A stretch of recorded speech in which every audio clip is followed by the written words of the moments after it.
diajarin Baba.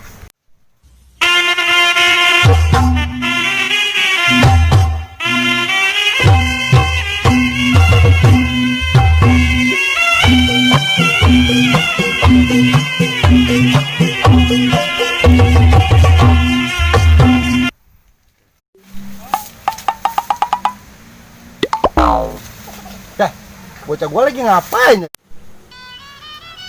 Bisa, lagi ngapain lo, Bay? Lagi belajar silat, Bapak. Oh, bagus. Emang anak Betawi emang harus belajar silat.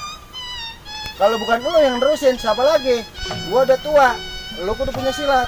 Jadi kalau ada apa-apa, ada yang ganggu, lo bisa bela diri. Lo punya silat, bukan buat jadi jago-jagoan, bukan jadi preman, tapi untuk jaga diri lo.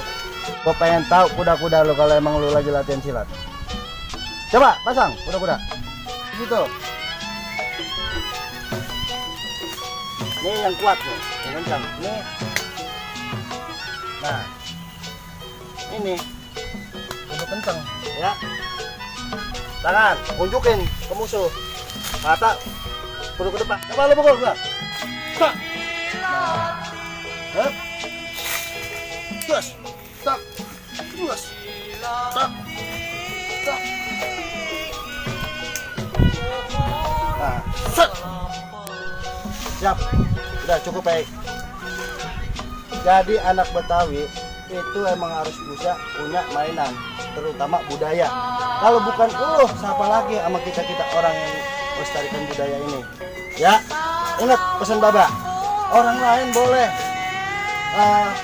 kagak kenal sama budaya kita, tapi kita sebagai anak Betawi harus melestarikan budaya kita sendiri. Ya, lu ingat pesan Baba lo? Ya, beli paku di Ciawi, pulangnya naik pesawat. Kita jangan ngaku anak Betawi nih kalau nggak bisa ngaji sama main silat. Ngerti nggak lu?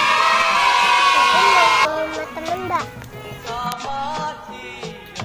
Bebe lo di jalan. Waalaikumsalam. Hati-hati ya.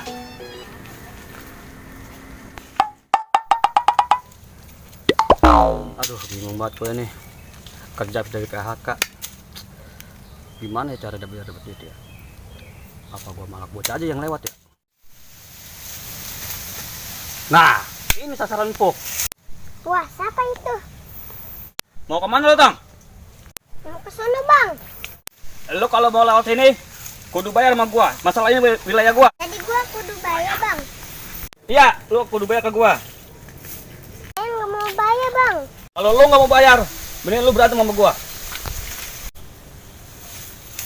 Lo jadi mau nandakin gua kecil-kecil.